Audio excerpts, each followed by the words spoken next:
This week on Barbell Shrugged, we pull together 4 inspiring women that compete in the functional fitness space and find out how they win at life.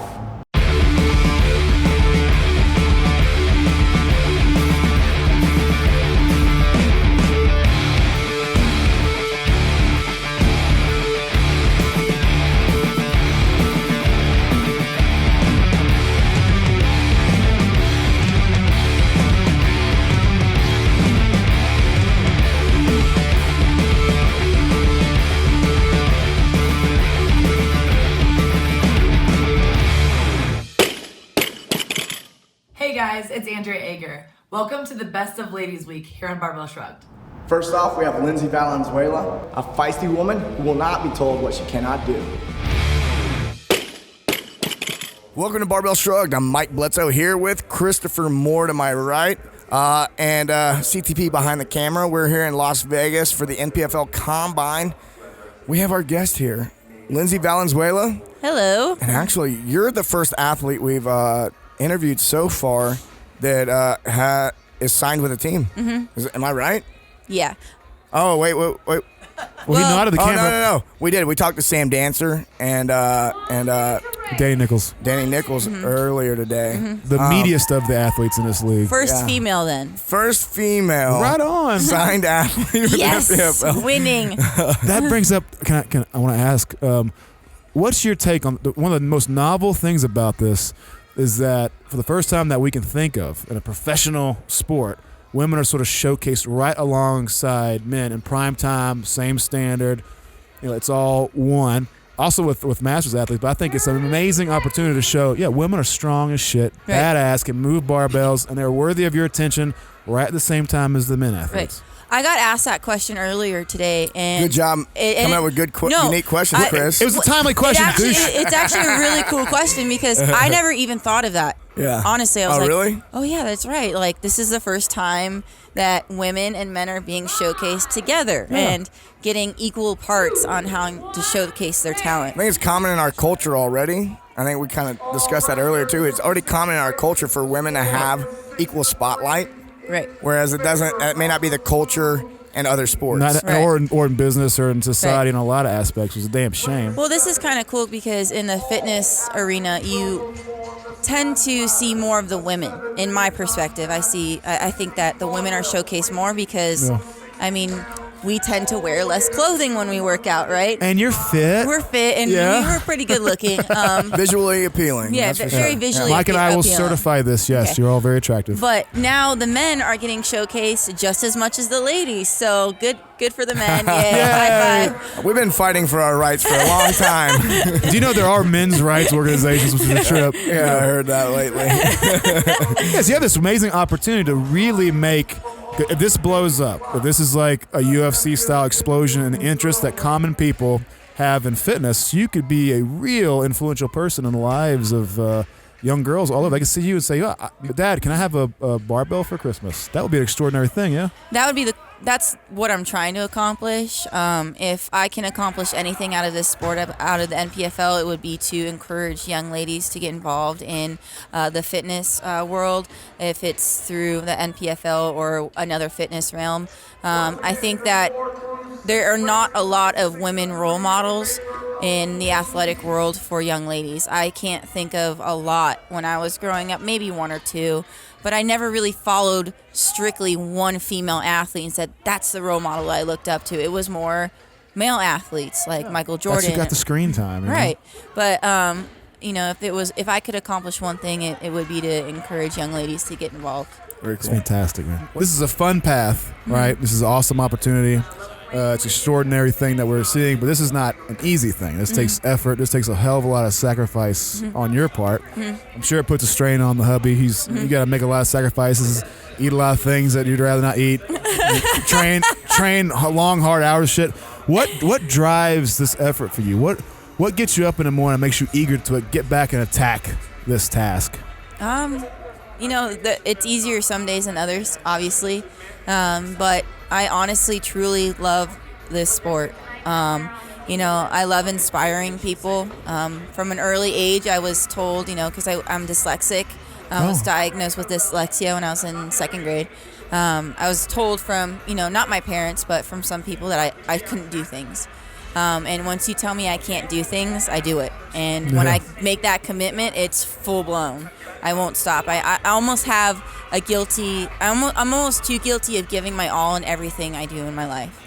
And people have to tell me to slow down and say, Lindsey, focus on one thing at a time. But I have a true love for this sport. I honestly, like I've said before, I could care less if I ever get back on that podium. I really just want to, at the end of the day, show what a good person I am and inspire people to improve themselves and never give up. Yeah, I think people the limitations put upon yourselves and the things you hear from other people, like, well, I don't think you can do that. You go, well, maybe you're right. Right. It's amazing what people can achieve. Right. When they have some success, they try, they keep with it. They have some profound insight. Wow, holy shit! Like maybe it's not true what I've been told. Like I maybe have been lied to in a lot of ways, right. Or at the very least, people are just kind of scared. They don't quite have the belief in themselves. They never had the faith to step out and really lay it all on the line and give themselves totally to something. They don't know that it's actually possible. Right. So for you to demonstrate that, to show that, look, if you commit full go to this, if you're not too scared to show yourself and to give yourself wholeheartedly to something, look what amazing stuff can happen. But would you say that, I mean, you're obviously talented and you obviously have some genetic advantage, but you say maybe perhaps you're nothing necessarily special. You give yourself totally to this and you trust that good shit's going to happen if you do that. Yeah, I mean, I see girls out there that, talent-wise are probably way more talented than me, and that's fine. I've always had to work hard for everything that I have in my life, and nothing's ever come easy to me. So, yeah, I dedicate full-heartedly my entire self to this sport when I'm doing it. My training is just training. I'm focusing on just training. But once training is over with, I'm focusing on my family and everything else that I need to focus on. I really look up to Mark Devine, and he's my mentor. His show aired today. Oh, really? Yeah. Good. I've gotten to know Mark fairly well over the last few months. I'm sure. Oh, yeah, I love that guy. And I did Seal Fit I think I did 2.5 years ago.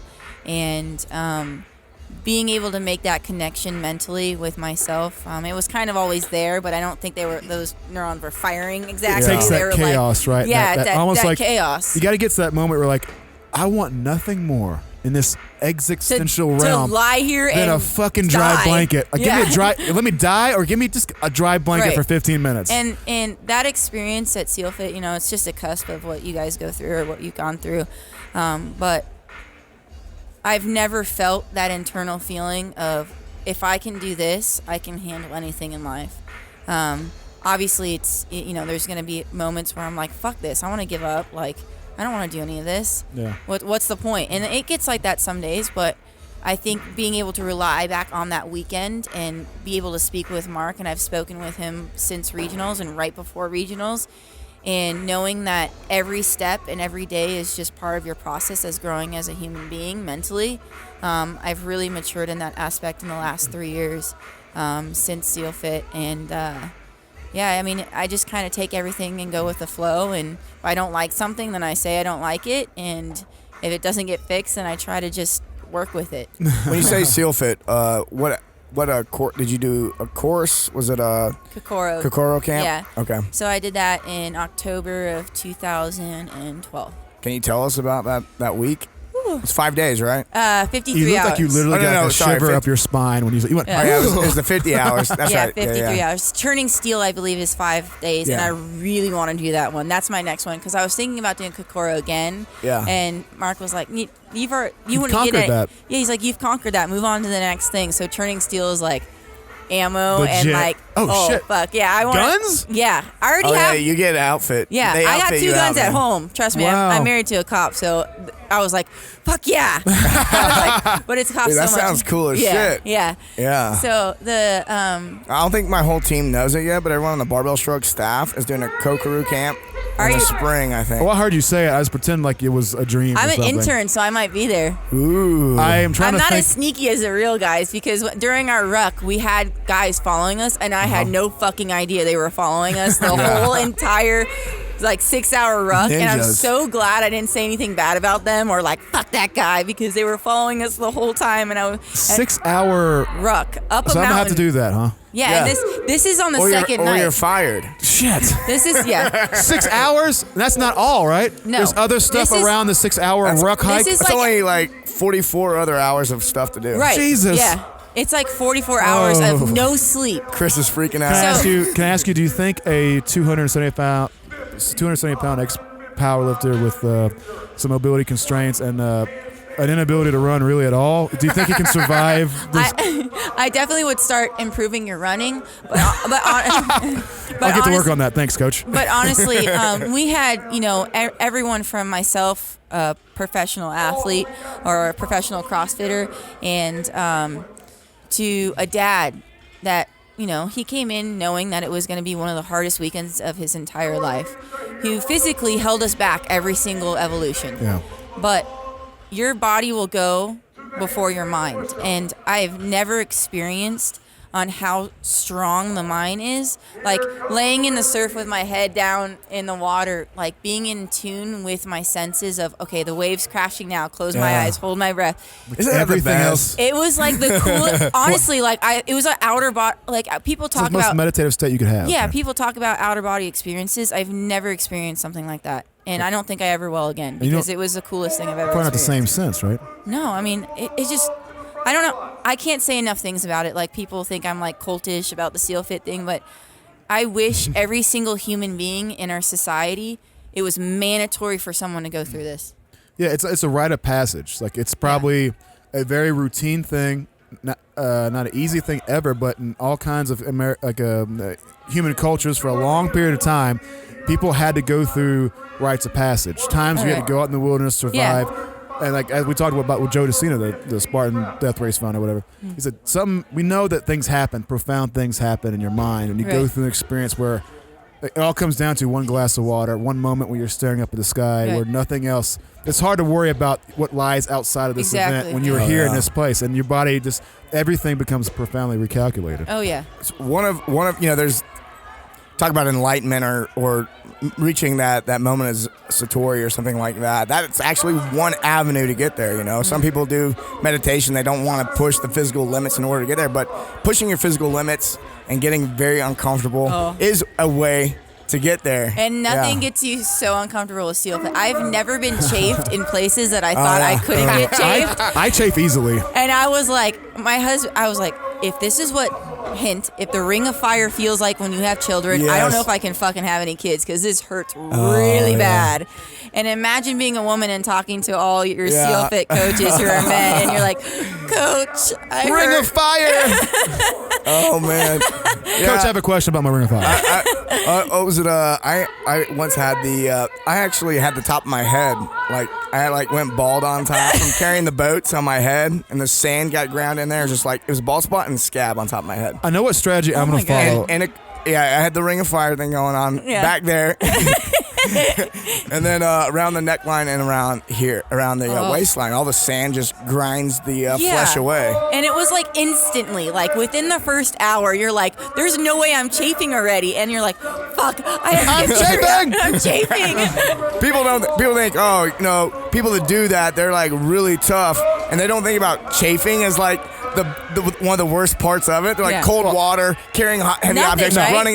You're like, no, it's the chafing. If you haven't had the chafing, you wouldn't realize just how sucky the chafing can be. I talked with my grandfather, God bless his soul, but he was one of my biggest inspirations for doing that because he was a SEAL and back in World War II. And I told him, I was like, hey, Grandpa, guess what I'm doing? And he goes, what? And he was always the one that I could talk to before I did stuff like this. Wow. And I was like, I'm doing SEAL Fit. And he's like, you're doing what? And I go, I'm doing SEAL Fit. He's like, what is that? And I think he kind of, 95 years old, kind of caught on to it, right? And he was an old UDTer. Yeah. Oh, so wow. I explained That's old it. school. I explained it to him, and he was like, Lindsey, whatever you do, they're looking for good women like you.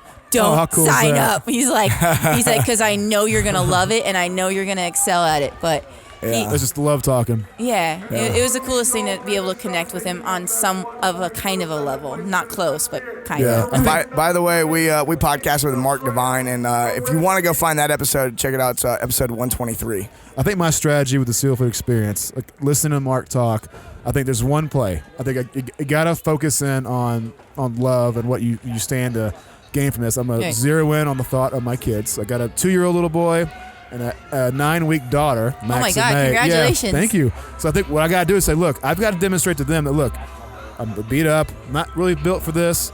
Most people would not try this. They would say, this is impossible. There's much easier things to do. Yes, you can learn you're tough, but this is not necessary. I want to show them that anything you really want to do, you might not be pretty at it. It might suck intensely. But if you just have a strategy and if you focus on what matters to you most and what you need to demonstrate for that love, then you can make it through that. So that's probably going to be my so focus on that. your why would be your kids. It would be my kids. Right. And a lot of guys go into that weekend having their why as, I want to be a good father. I want to be the best father that I can possibly be, and this is going to help me. Yeah. And my why was my grandfather, and I wanted to prove myself wrong, and I wholeheartedly wanted to believe in myself. Yeah. So that was my why. I think my more generic, not generic, but high level view would be, I want people to understand, especially my kids, that look, my life, I was ruled a lot by fear and worry, as most humans get. Like, people tell you can't, and you're scared if can't happens. Like, what if I try and I don't get there? What if I just fuck everything up? What if I'm not good enough? The fear puts you in a prison. It's a slavery. I want to show them that, look, you can be scared of things. You can be scared to talk to somebody across the room, or to go for what you want to go for, or to be what you feel like you need to be. You feel like you want to listen and abide by the whispers they're telling you. You can do that shit. Go for it. I want to tell them the fear that's holding you back is a fake thing. Push through that. Accept it and move on. I can go up this fucking mountain with chafed thighs. You can do what you want to do too. No, you can do what you want to do. And raw feet. Yeah. Being hallucinating about I saw Indians on a rock. Well, it was great. To be honest, I'm looking forward to it. I thought I was in fucking Narnia when I was going in through that rock. That sounds awesome. I would welcome the hallucinations. It's like, well, it's at least a good fucking time. Oh, and the worst part is when you get in the van and it's heated and they're playing classical music and you can't fall asleep. Oh, yeah. Oh, God. That was fun. I've heard about that bit. That was mean. That was straight up mean. All right, we're going to take a break real quick. When we come back, we're going to talk about what Lindsey wants the championship trophy to look like. I don't want to stretch this out. Oh, my God. See, it looks bigger than it is. Hold on, let me kind of weasel my way in here a little bit. Oh, boy. Hey. Oh, jeez. Where's our cameraman or our photo guy? He quit. Sorry. Here we go. You're gonna make it. It's gonna fit. Put it on. It's a video. Oh, it's going. Andrea, it's not coming off. He is the Ager bomb. Oh, God. This is... You're looking suave, brah. You gotta get the bomb out. It's a crop top. That's more like me. You're smiling. A crop top is more like me. That's better. Yeah. I'm smiling. I'm so happy. Oh, gee. It's not going anywhere. Right here. Just over the shoulder. Yeah. You can do it. Over the shoulder crop top. Give her a shaka, brah. Give me a smile. Just give me a smile. Oh no, my smile with my teeth. I can't do it. I can't be as happy as you. Next, we have Andrea Ager, the happiest woman in CrossFit. Even though she's faced many challenges, she always comes out smiling. We are here with Andrea Ager. We've been trying to catch up with her for a long time. Yay. And it's finally happened here in Sin City. You may know Andrea from her Instagram, where she can't stop smiling. Chris Moore has described you as smiling too much. No, hold on. Qualify that. Well, I'll just simply say, wow, Andrea smiles a lot. Intensely happy. And now having met you, I go, I'm smiling more often myself. I mean, it's just a happier situation. That's not how I remember the conversation. Yeah, I'm sure it wasn't like that at all. Man. Seriously, we see your teeth all this freaking time. I just want to see your frown. That's probably what it was like. Just get a little closer. Right up next to it. Oh gosh, that's so close. So you got the poof going on. I heard a rumor that Did I wear a bump it? No, I do not. No. I know what a bump is, by the way. The rumor is you're actually hiding horns. Oh my gosh, where did you hear that? Must have been on the haters page. Maybe it was Dave Castro that said that because he doesn't like me. No? Why doesn't Dave like you? No, the real one does, but the one that has the Facebook page that makes fun of people doesn't. Oh, I don't know about any of that. I hear about these the trolls out there, but I'm not that familiar. Dude, I love my trolls. I love my trolls. Seriously, they say funny stuff all the time. I'm easy to make fun of. This is a lesson that people need to learn. If you get famous on the internet, people are going to talk shit about you. You can be the most pleasant seriously. person in the world, fit, useful, happy things to say that can help people. You can be a good role model. It doesn't matter at all, does it? No. Like, do you know like the worst? What's the worst like comment you've gotten in the last that you can remember? Oh, I get them all the time, but my favorite was someone just tweeted me the other day and they were like, "This is my impression of Andrea's tweets." And it was like all these emoticons with like 10 explanation points and then and it was a picture of their face that was smiling up really, really close. And I was like, dude, that's exactly like my tweets. I'm so glad you're getting the message. That's what I want to send people. I was excited when I got it. I want them to feel that way too. Is that your message? Is your message simple? Look, I'm having a good time. I'm happy. What's so wrong with that? And with pictures and emoticons. And now you can see how happy I am. Yeah. I'm giving you a hard time just because you're training and being happy about it. You said this morning you woke up, was it over lunch, that you woke up and just smiling and happy, arms in the air, fists. Is that because it's exciting to have the opportunity to do what you're doing, right? Yeah. What is it? We're here at the NPFL. Yeah. We're professionally competing in the sport of fitness. This is a very interesting scene. How's your experience been so far? Oh, it's been awesome. It's pretty novel, right? Yeah, it's been really cool to work on a team because I haven't done that seriously since 2011 at the CrossFit Games, and that was a really cool time in my life. I still tell people all the time that it was one of the most special memories I've ever had, and so here it kind of reminds me of it. I mean, we talked about it this morning. It's different. It's different than CrossFit. Very different. They're opposite sports, kind of, because instead of finding your most well-rounded athlete, you almost don't want a well-rounded athlete. You almost want the person that's been hoping for an entire competition of gymnastics things. That's what you want. I think there's kind of the comparison I've been making is between weightlifting and powerlifting. Yeah. To the novice, they may look, people get confused. Even in CrossFit, they still call like a snatch a power lift. There's a barbell between them. The common thread is the equipment is the same. The movements look a lot alike, but the athletes that perform in each one of them couldn't be more different. And that's true. We talked about that. There's probably going to be a 10% crossover.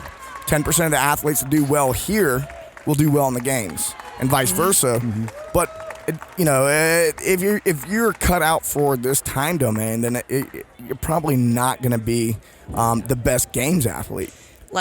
I'm not. I already kind of told. Don't tell people that. You may not. I kind of want to say it. Now go for it. I kind of want to say it just because I'm a natural endurance athlete, and that's not a secret. Shh, I win the 20-minute events. Oh my gosh, no one noticed that. So this kind of stuff is things I need to work on. Like, go.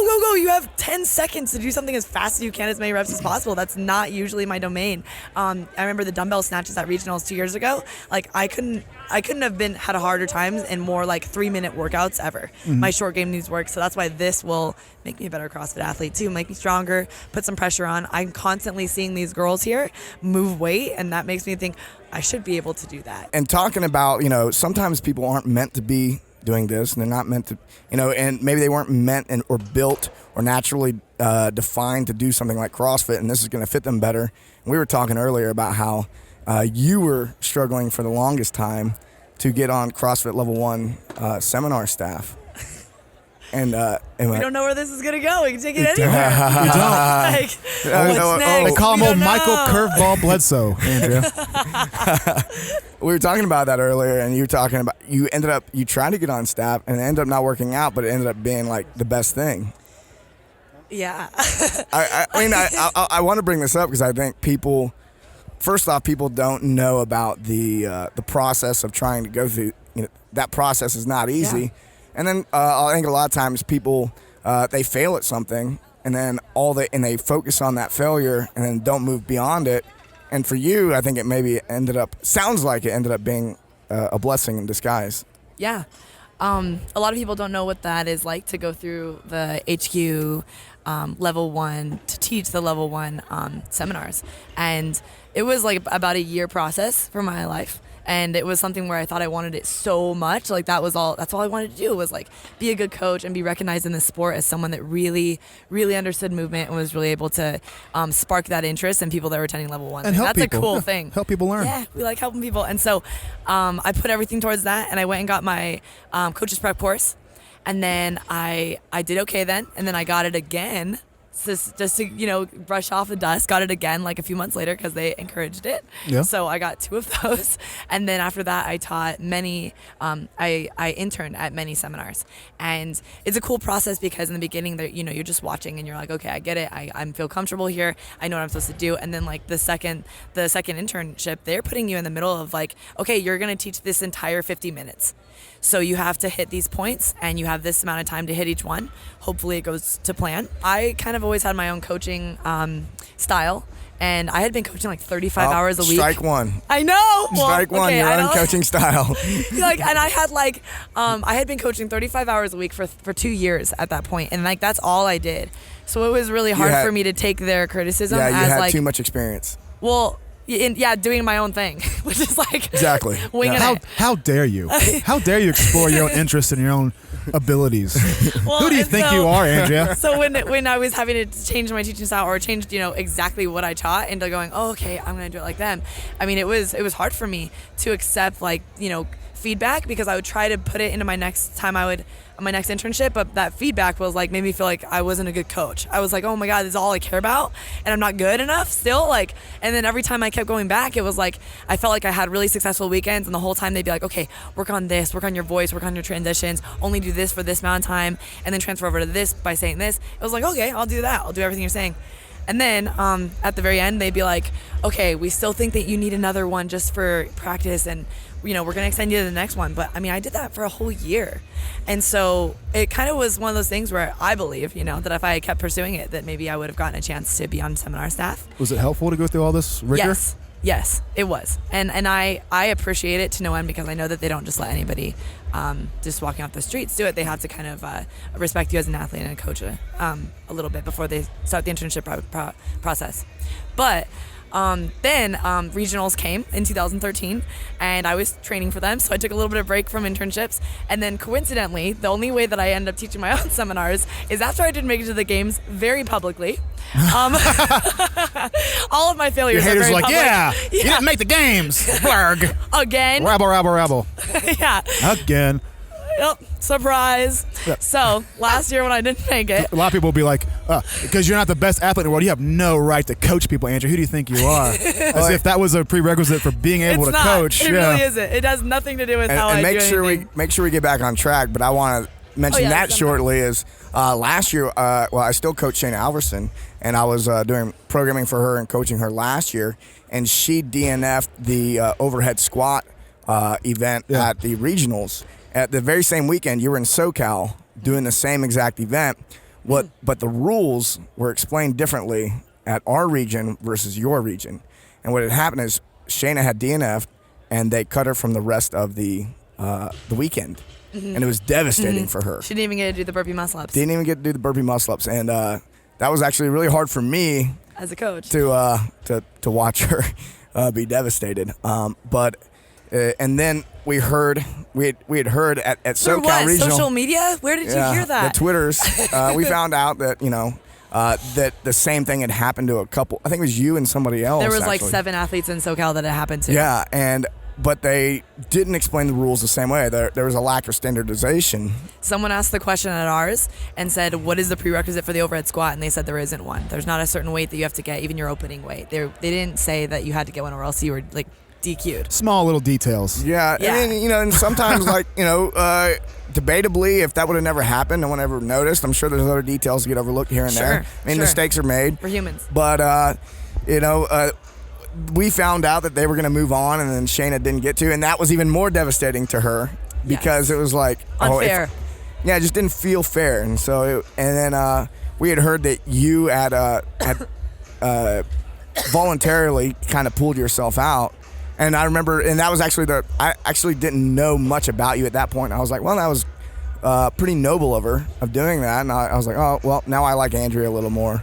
Even though I didn't know little more. My first, she still smiles too much. What I knew about you at the time, I was like, I didn't know much, and so I was like, oh well, she must be a nice person. Nice person. And then Chris was complaining about your smile so much, and don't use these harsh words. You make me look like a dick on camera. I had to defend. CTP's called me out right in front of her. I had to defend your honor, even though I didn't even know you. Defender. What are you fucking Prince Charming?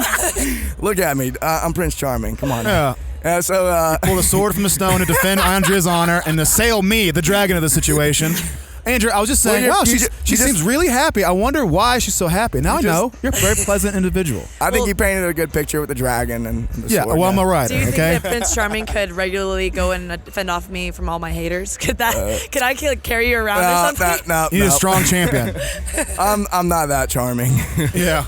He'll quickly lose interest. All right, let's get back on the track. Sure. So, I went on to the burpee muscle ups because that was the rule. You didn't have a prereq to do that workout. So I got to do that workout, and then after feeling horrible all night long, after the scores were changing, oh my God, I was in 6th, then I was in 13th, then I was in 6th again, then I was in last place, I was disqualified. I mean, there was tons of drama. Yeah. And I ended up calling Julie Fouché, Miranda Oldroyd, and my coach. And between talking to all three of them, like, I totally just felt so guilty that I was like, this isn't cool. This is not good. This is, my weightlifting coach told me that.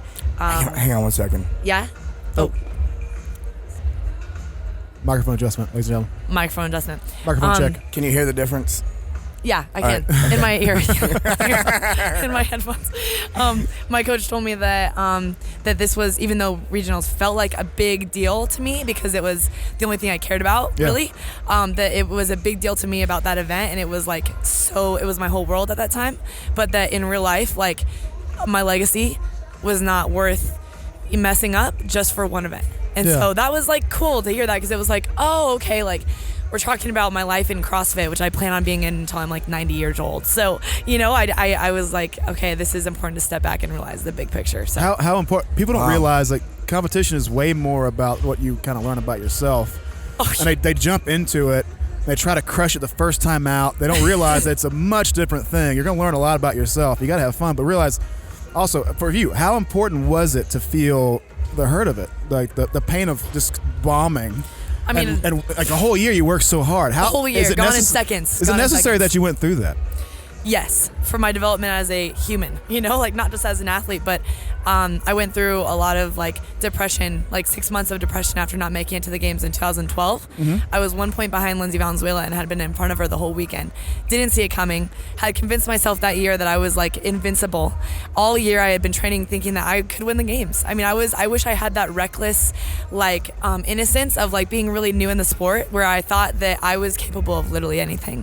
And so, like, I wish I could tap into that. Because now I'm a little jaded. Now I'm like, okay, I've lost. There are people that are stronger than me. There are people that can do more burpees in 7 minutes than me probably now. But back then, I believed in myself so much that sent me into, like, 6-month-long depression. So last year was a little bit easier for me because I started understanding, okay, you know what? My representation in CrossFit and my performance is not who Andrea Ager is. Like, my self-worth as a human does not depend on how much I can overhead squat. Because I'll tell you guys, my mom does not care how much I can overhead squat. I mean, she actually just thinks it looks really scary. But anything I do, she's Andrea, like, gonna hurt yourself. Oh, God. She just kind of puts her hand on her hip and she's like, it just looks really heavy. But good job. I think people are quick to criticize, quick to say, look at that person, they're doing this, they're on that. If I was in their position, I could be that. Yes, there's that's a lot the thing. of That's comments the thing. sort of thrown over the fence. But at people. You weren't in my position. You weren't the person that had this happen to. You weren't the person that felt all the emotions of, oh my God, I just messed up. This is big. I could be kept from the games right now. If I mess this up, then it's going to be an entire year of me knowing that I messed up. Yeah. Yeah, so, like, I kind of started to realize, like, maybe people get this beforehand, but I was not in this mind frame where it's like, okay, I can be a good coach. I'm a good girlfriend or a sister or best friend or daughter. I'm like all these things. Like, I'm not how good I am in CrossFit, and I'm not as good as whether or not I make it to the games won't ever have to do with how good I am. The best quote I've ever heard is Oscar Wilde says, paraphrasing, why would you try to be anybody else? Those jobs are taken. You have your role. Like, the only thing anybody has, well, two things. You've got what you are, what you're capable of, what you love, which is completely unique. And it's people don't value that enough. Like, no, you are the only person who can be you, and all you've got is right now. Your history is whatever it was. Oh, yeah. You're not and guaranteed. Your future, you're not guaranteed tomorrow. You've got now. What will you do? You should do the next best thing you think you can do that makes you happy that fulfills what you think is important, and you got to do it hard. And you can't worry so much about what you're going to get out of it or where you're going to go with it. That doesn't matter. What happens is what matters now is this step I take. It's got to be my best step. And that's when I think that's when magical shit happens, man. Amen. Amen. Preach on. We'll get our dance on. Oh man.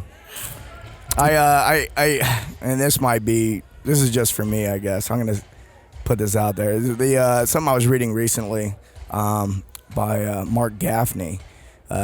He wrote a good book. You gotta check out the author if you want to like nerd out on some enlightenment type stuff. We do. But yes, indeed. yeah, he was talking about like a lot of times ego gets caught up in what other people are doing. Yeah. So like social media. Like ego is the thing that kind of like is the thing that wants to attach to other people. I want to be as good as Rich Froning. I want to be as good as this. Measures. And then like you got to get to know your true self. And a lot of people never get past ego and find their true self. And their true self is the one that can exist by itself. You know, kind of by that Oscar Wilde quote, you know, be yourself. You know, everyone else is taken type of thing. So, you know, it's if you feel like you're always comparing yourself to other people, you know, maybe take a step back, maybe do some meditation. There's all forms of spirituality that you can maybe look into to like think about how your ego might need to step aside, or at least try to step away and recognize that your ego may be hijacking you a little bit. Yeah. And then let your true self kind of play out. That might have gotten a little deep, but Ego. No, but it's just deep enough. It's the hardest thing to do is to let go of expectations and to be kind to yourself, especially when you're in a hyper-competitive environment with heavy weights and eyes on you and people making comparisons. Oh, look at your worth. It's not much because you didn't reach my expectations or you didn't win this thing. I pat myself on the back all the time. I'm like, dude, that was great today.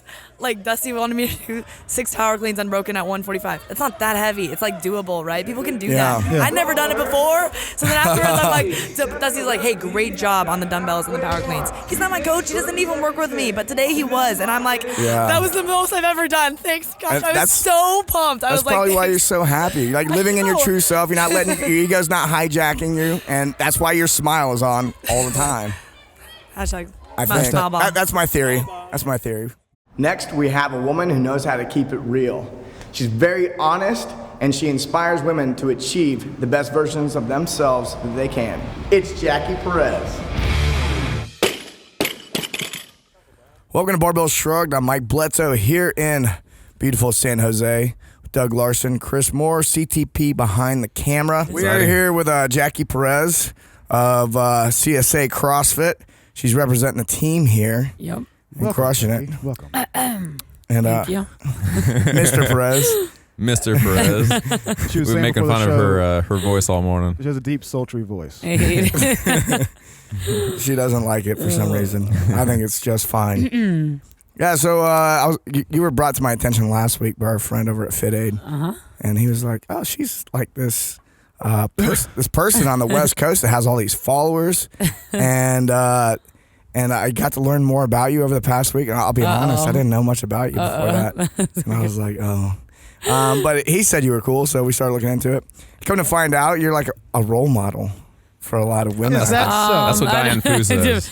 I mean, Yeah, Diane had nothing but good things to say about depends on who you ask. Yeah, Diane's really cool. Yeah.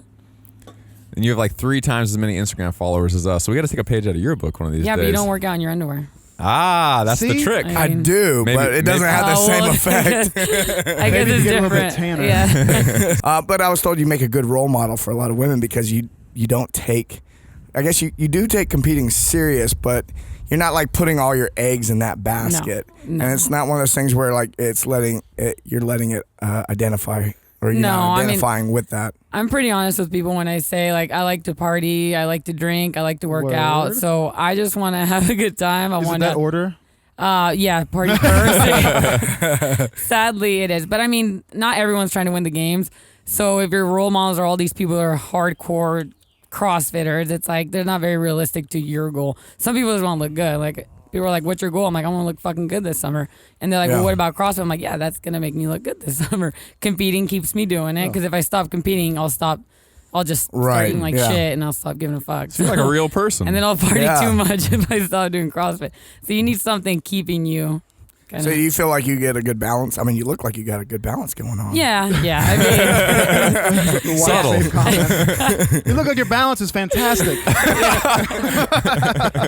yeah. So I mean, I try to balance it out well. That's why I didn't do individual this year. The pressure, I wasn't that committed this year. I'm like, I'm not trying to be. I mean, I already live at the gym.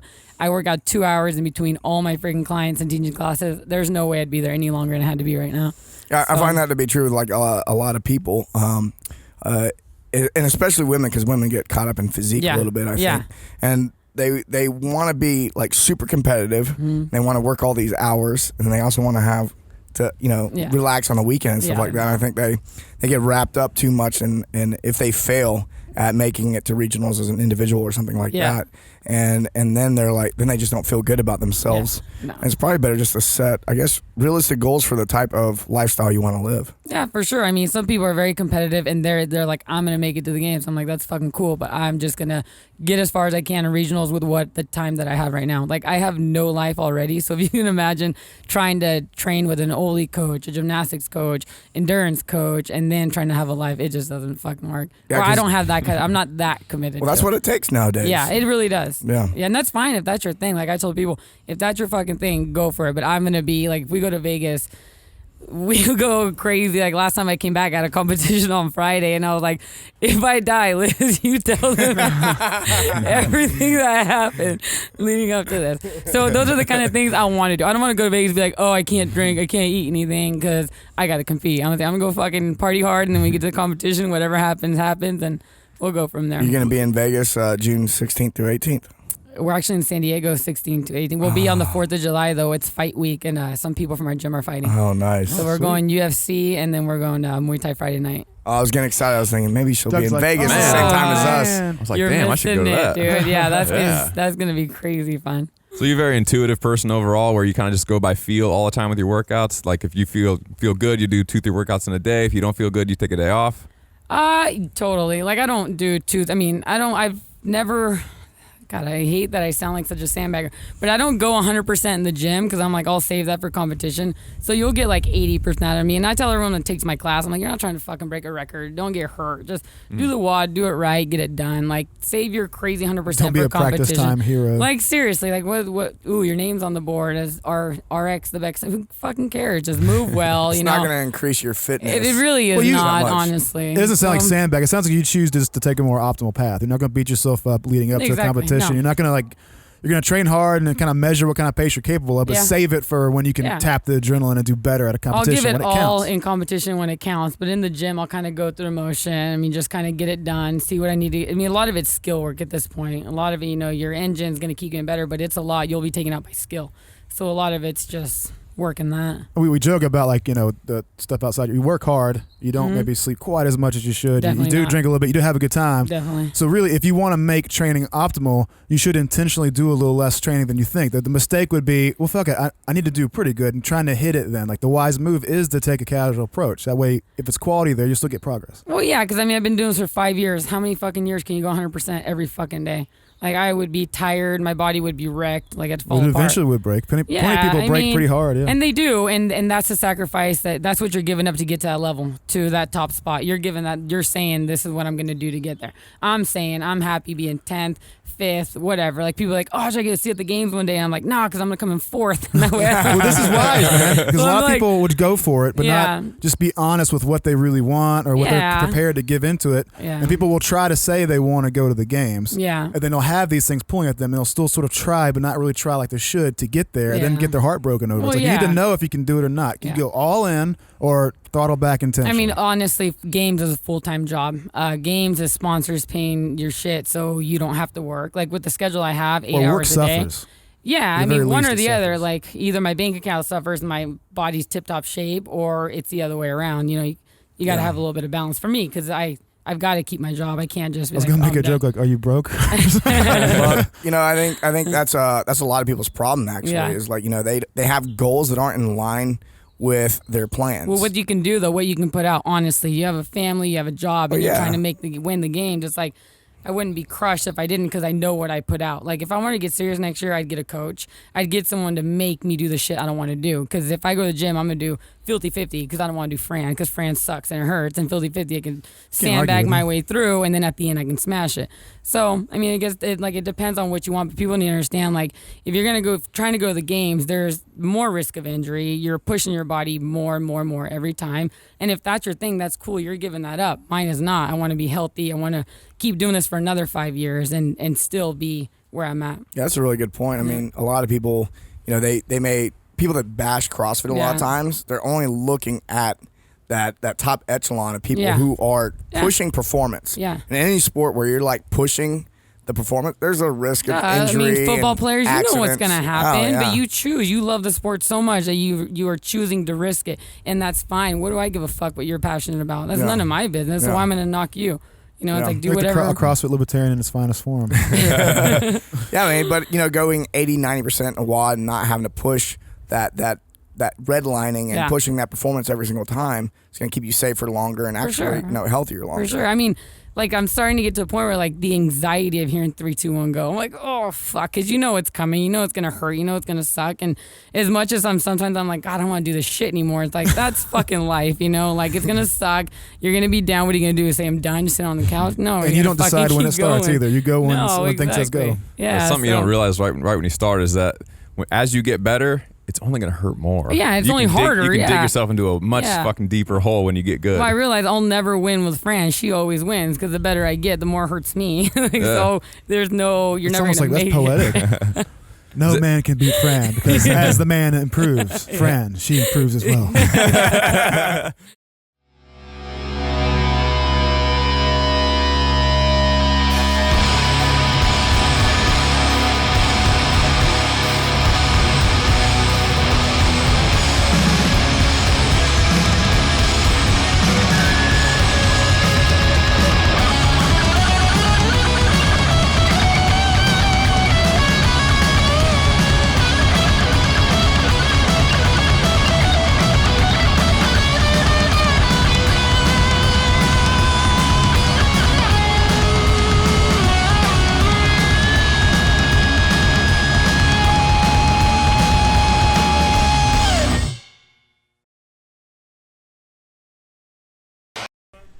And we're back with Jackie Perez. So you got started in fitness. I mean, you played volleyball in high school? Volleyball, soccer, softball, anything I can do. Did a lot of those sports. You even did the corporate gym thing, personal training at 24-hour fitness. I did the corporate gym thing. So you learned how to train the muscles there. Yes. Yeah, I did. You enjoyed that job, right? I did. I loved it. I just loved all my clients, and I mean the corporateness not as much, but I definitely loved everyone that came my way. It's a everyone polite I way met. of putting it. And you still do a lot of that. You still do a lot of personal training even today, right? I do a lot of personal training. I do some CrossFit coaching, but mainly just personal training. A lot of women. Right. I don't Mostly do a lot women? I don't do a lot of men unless like it's referred or someone's husband, or it always gets funny and weird. That's what we love about Jackie, man. You fucking work. You put your money where your mouth is, like it's so to speak. You are in the gym frequently, engaging, coaching, grinding away with people. You have your ear to the ground on these issues. Oh, you left 24-hour fitness like 4 or 5 years ago. Something like that. And then you went to help build a CrossFit gym from the ground up to where it is now, and from what I understand, it's really successful. Yeah. You guys have a lot of clients, and it's huge. Yeah, ton of members. Yeah. So you were saying most of your clients are women, and are most of them performance athletes? They train CrossFit because they want to compete in the open, go to the games, or they just kind of general fitness people that just want to look better? It's just a lot of general. It's just a lot of women that just want to look good. They just want to lean out, and they're just so tired of trying everything else that's not working. And they're like, I heard this is intense. I'm here. So, I mean, it's definitely mainly women, and we all have one common goal. We want to look good. I'm not saying we don't want to perform well, but we are there for that reason. And like in my gym, people used to be like, oh, we're not here to look good. We're not here to do this. We're here to be the best version of you, or we're here to be an athlete, all that. And I'm like, I am here because I want to look good. Like, I'm not going to lie. There's a reason I started training the way I did. I don't know anyone who started training for any other reason. Well, yeah, and that's what I'm saying. But for a while, if people make me feel like shit because I'd be like, no, I just want to look at. If I want to do vanity abs when I'm done and do some sit-ups, what do you care? I know they say CrossFit works your abs and all that and the overhead squat, but I want to do abs because I want abs, like I want to look good. Yeah. So, but some people always make me feel like that's not a good thing to train for that. And I'm like, what else do you think I'm training for? It's a bit of a false choice. You can have both. They're both linked, intimately linked. Of course, but it's kind of not cool to be like, that's not what you should be training. I could train for whatever the hell I want to train. And if women come to me, they all say, I just want to look good. Just help me get there. And, of course, I use a bunch of different movements that they don't need to look good to make them look good because I just want them to be well-rounded. And I want them, if they want to compete one day, to be able to compete. But definitely that's why they're there. Yeah, if all you do is bench press, do curls, and do crunches, and you go home and that's your workout 3 days a week and that's all you do, that's bad. But if you do a balanced, well-thought-out program and then you do a couple curls and you do a couple crunches just because you kind of want to do those things, no big deal. They are still muscles. Yeah. You can still work them. They still have some value, but if it's all you're doing, that's a bad thing. Yeah. So do you get a lot of emails from women wanting to get lean like within a couple weeks or 2 months or like some unrealistic time frame? Every client I've ever had, it's like, okay, will I get a six-pack in like 2 months? No. Will you go in 6 months? No. Will you go in a year? Maybe. You'll look better than you do now, but they don't understand it's like a years of process. It's like you're going to look better, but you're not going to see that body that you're coming to me saying, make me look like this. You're not going to see that. And I don't want to lie to them. I could lie, be like, yeah, give me your money. I'm going to make you look like that. But I'm like, realistically, no. And they're like, well, what if I eat really clean? I'm like, if you eat clean and you work out really hard, it's still going to take 6+ months to see the results that you want to see. Well, the other thing we talked about a little bit yesterday was women say, hey, how can I look like you? Mm-hmm. And you go, hey, even if you need to be the best version of yourself. Yeah, exactly. Just focus on being the best version. You'll never look like me, and you don't want to look like me. You want more curves. I mean, I hate that I have no waist. I mean, you might look better than I ever will, but we all have our own, genetics. We all have our own bodies, and you're never going to look like the person you're saying, make me look like that. You might look like a way better version of them. You don't know what's down there until you lean out and you find it, and you build it through exercise. The only way, through lifting, the only way that you could build the body you want is through strength training. That's what you do. You grow your muscles. You want a bigger ass, then work your legs and your ass. You want a tighter stomach, just make it tighter, but you got to lean out. That's when you can't change too much. That is what it is. That's the frame that you got. And me and him talked about enjoying the process. Like, we all want to get rich quick and we all want to lose weight fast, but it's like you don't understand that the beauty is in the journey, not where you end up, because you're not going to appreciate it. If I help you lose all this weight in like a few months, you're going to get there. You're still not satisfied. You're still not going to like it. You didn't do all the work to earn it. Like, if you earn this body, you look in the mirror, you're like, damn, I built that. But if you cheat your way there, you're never going to appreciate it. It's just like when you make money. If you make your money, it's harder to spend it because you freaking earned every fucking penny. But when you're given this stack of money, you're like, just giving it away, spending it. I'm pretty good at spending all the money I earn. Yeah. talk to Ron. Well, you got to enjoy the journey. You got to enjoy the ups and downs, the PRs, the really bad days make the really good days that much better. But we all want it so fast that you're missing the point. Like, you just got to enjoy it. We inject patience and all that. But on the other side, we've all seen way too many profound physical transformations happen to say that's not possible. Everybody can experience something that would make them overwhelmed with what they have achieved if they just be patient. Yeah, if you're patient, like I'll have people come to me and like after 4 months they're like, I'm done training. This isn't working for me. And I'm like, that is the stupidest thing you could ever do. So you're telling me that if you stop, you're going to get there faster than if you continue to do what you do. So they're just not patient. Like, you didn't gain all that weight in 6 months. You're definitely not going to lose it in 6 months. And they're like, oh, but Susie lost all this weight. I saw her picture on Instagram or before and after. And I'm like, okay, those are bullshit. No one loses weight that fast and looks like that. So, it's just this huge misconception that it can happen because a lot of fitness people are putting that out there. I can get you lean in 6 months or a 60-day challenge. And I'm like, that's bullshit. You're not going to look you'll make progress in that amount of time. You'll definitely make progress. But, you're probably not going to have your ideal body type that you have stuck in your mind. No, because it's work and it sucks and it's hard and working out can be like that. But you've got to enjoy, the process again. Like, you've got to set goals. Without those goals, you're just like, you're looking for this image that's not there. And so you're repeatedly chasing this image you're never going to see. So if you set performance goals, you're going to find those a lot faster than you're going to find that image in your head. And again, it's just about earning that body you always wanted. They chase the dragon. I like what you said earlier, talking about how long did it take you to get there. Like, that's one of the questions I like to ask people, and they go, how long is it going to take to get rid of this? Yeah. I go, how long ago was it that you had the body that you'd like to get down to? Yeah. And they go, a lot of times they scratch their head, and they'll say something like 6 years. Second grade I had the body I want. That's really weird. I was lean, and I was under 200. Yeah, but But usually, someone will say 6 years, 10 years. Yeah. It's never like, oh, I was there 3 months ago. Yeah. Except for me, every once in a while. Yeah. Shit, I wish I had that body from 3 months ago. And we also talked Should have about taken that month off from training and went vegan. Totally screwed me up. we talked about genetics too, right? Like my goal was always abs, and after like 5 years of doing everything, even at my leanest, I was like 12% body fat. Did you try crunches? I did not whole try wheat bread? that. No, I did not try that. But I never saw my abs were never there, and I was like, okay, after 5 years, it's like there's got to be something else. Like genetically, I know chicks that have like bigger thighs and they got ripped 6-packs, and someone like me who I couldn't put fat on my thighs if I why are wanted your thighs to. bigger? I can't put fat on them even if I wanted to. I can't control where the fat goes. I could build the muscle there, but it just depends. Genetics. We can I get have some fat fat on down my there. stomach. We'll figure it out. Just Science can help us. inject it. Yeah. Well, one of the things I was surprised, I've actually gotten to know Jackie really well the last few days because we spent some time together. And it's surprising sometimes when you find somebody who does have like a really desirable physique, and she was talking about having like emotional eating issues. It's like you don't, a lot of times you think, oh, it's just easy for that person. Yeah. Someone who looks good or has the type of body that you might want, you'd go, oh, they probably don't have the same problems I have. And you were talking about like all the positive, not just negative emotional eating issues, but like when something good happens, the celebration.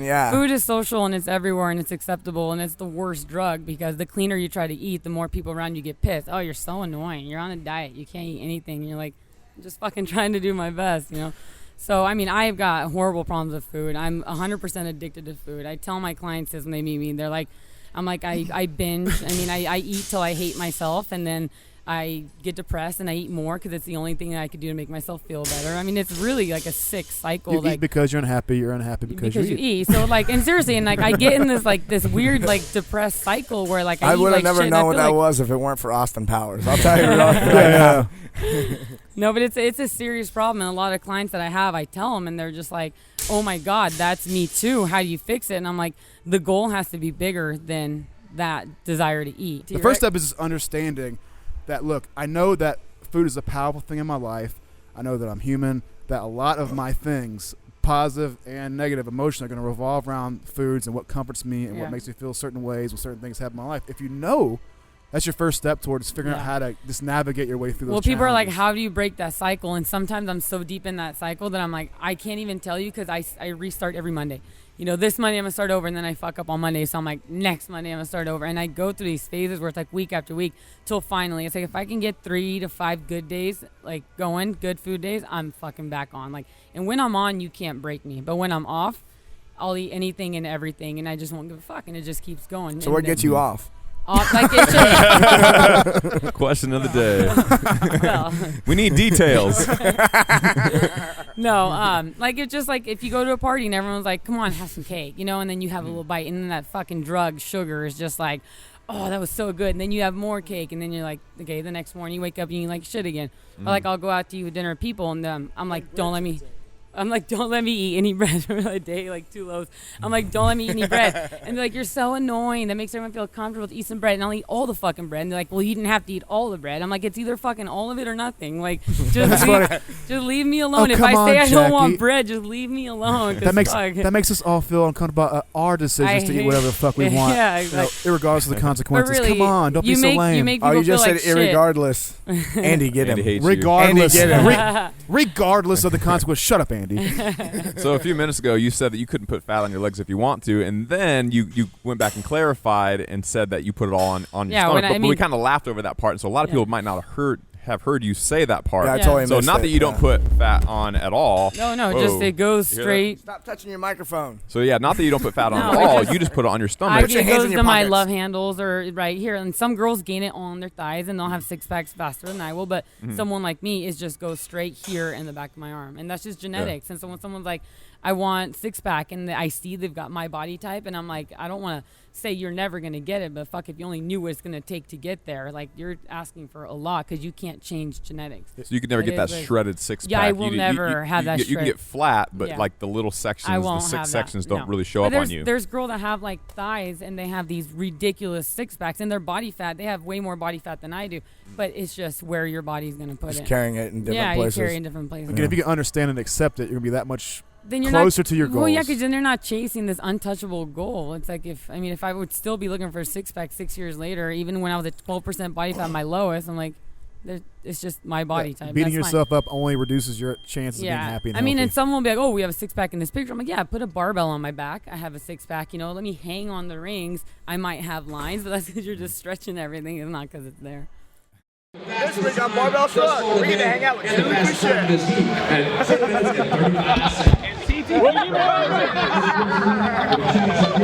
Next, we have Julie Fouché, 4 times CrossFit Games athlete, and we talk about her desire to bring people from sickness to wellness. Welcome to Barbell Shrugged. I'm Mike Bledsoe here with Chris Moore and Doug Larson. We have our guest, Julie Fouché. We're at day 3 of the Central East Regional.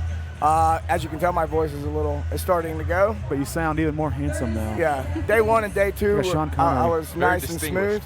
Now I'm distinguished. Yeah, exactly. Classic guy. And may I make the first comment on the show? I want to thank Julie for making a certain little boy's dream come true. You? CTP, this is a great day for you, isn't it? She's so gracious. She came. CTP has worked hard over Twitter to get Julie on the show. You're gonna hear it and laugh later. Thank you, Twitter.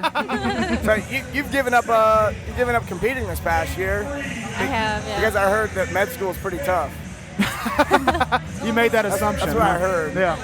Well, it was just more time consuming this year, and I decided I wanted to focus more on school and not have to make that decision about whether I was going to be training or whether I was going to be studying, and not have any regrets about school this year. So Yeah. What year are you in? I just finished my second year. Okay, so you were in school last year Yeah. and still did very well. Yeah. And that's pretty fantastic. So it's like 2 years of coursework, then you get more clinical stuff. Exactly. More applied. Exactly. So I just finished my second year, and I take my board exam in 3 weeks, and then I'm actually doing research next year. So Fantastic. Yeah. We ourselves are scientists and researchers. yeah. It just happens to be on Meathead Matters and not helping people live longer lives. Well, I guess technically we help that. She gave me that head nod like, is he serious? I'm not sure if he's serious, but I'm going to smile anyway. I don't know what the hell No, he's we're smile totally and nod. scientists. Definitely scientist. So how do you feel like that year off is going to affect you next year? Because you do plan on coming back next year, is that right? Definitely. I think it was the best decision for me overall. If I think about where I want to be a year from now, I definitely am going to have a lot of catching up to do because all these girls have been working so hard all year. But I think overall it was the best choice. So. And I imagine you still train on a pretty regular basis, just not as intense as you probably would if you had competition coming up. Right. I'm just doing a lot less volume, and not competing this year gave me a little bit more freedom to focus more on my weaknesses. So I've really been doing just mostly lifting and trying to get a lot stronger. I was going to say, it could end up being the best thing ever for you because it gives you time to slow down. Like people want to accelerate rapidly towards what they want. Right. And the one thing I say pretty often is that, look, there's nothing wrong with hitting an obstacle or making a decision to do what's right now and slow down because it just sets things in better perspective later on. So for you to have the time to work on weaknesses, what weaknesses you may have, I don't know. But taking the time to nail that out it's an investment to accelerate when you return to it full. Then you'll be just more hungry for it next year. You're That's rested, what I'm recovered. hoping. Yeah. That's what I'm hoping, and I think I'm going to be a lot more motivated. Julie, let me especially- reassure you that will come to. If you can visualize it, you will achieve it. So what's your training schedule look like right now since you're like way off season? Yeah, I'm just like so focused on studying for my exam. So usually 4 or 5 days a week, like an hour, 2 hours working out. Isn't it fun? Just 5 days a week, I'm not 2 really hours. training that hard now. It's kind of embarrassing. How much training? Like 5 days a week for 2 hours a day. It's kind of. I'm sorry. It's what the Surgeon General says, times 6. So do you feel like, having done CrossFit, I mean, it's a tough sport, you feel like maybe you deal with like med school better than some of the other students? You're like, this isn't that hard compared to like, doing some of this other shit. I think it's given me a lot more perspective for sure. Just because I have something outside of med school that's really important to me. I make sure I spend time on it, spend time working out, and all the lessons, we all know all the lessons you learn in CrossFit transfer over to everything else. So now I'm studying for my board exam, and I was just making a list of like all the reasons why CrossFit and studying for my board exam are the same. They gave me the thought, in pop culture, I mean, I kind of considered for a while going to med school, and I was like, I'm not smart enough to go through all the chemistry classes, really. I like biology, but not all that damn chemistry and stuff. But, like, you always have in your mind the picture of the med school students, like, fried, too much coffee, cramming for exams, being pushed around by dickhead instructors, like, memorize all this. And they're so just stressed out. So do you think, for you, it's like having the balance, knowing how to organize and manage stress, eating what you need so you give your body a fighting chance to push back against the stress, and understanding recovery? All these kids in grad school with you must be like this frazzled all the time, and unfit, unhealthy, pasty. They go, yeah, I'm gonna study for my test, make a fucking A. I'm gonna go do a WOD. You wanna come? Wow, Julie's a super person. I don't know about that, but it definitely gives me a lot of perspective and a lot more balance. You study in intervals? Absolutely. Sometimes, yeah. It's easy, you think of it like a WOD, like, okay. Interval studying. Yeah. Like, just one more round. You can do it. You could probably do a book on that, like, famous CrossFitter instructs you how you can go through med school more efficiently. All these idiots are always spending like $100,000 a semester on school anyway. They'll throw out $20 for that book. A business idea. I think it's maybe a misconception, or maybe it's real. I feel this way a lot of times when I meet doctors and they say some things. I'm like, I'm like, are they reading the research, or And I know that you have to do that in school. Do you feel like there's a disconnect between like, trying to heal sick people versus optimizing health? And how do you? I mean, do you guys get like nutrition classes? Because I've had some friends that are doctors that say, I had 0 nutrition classes in med school. It's kind of shocking to me.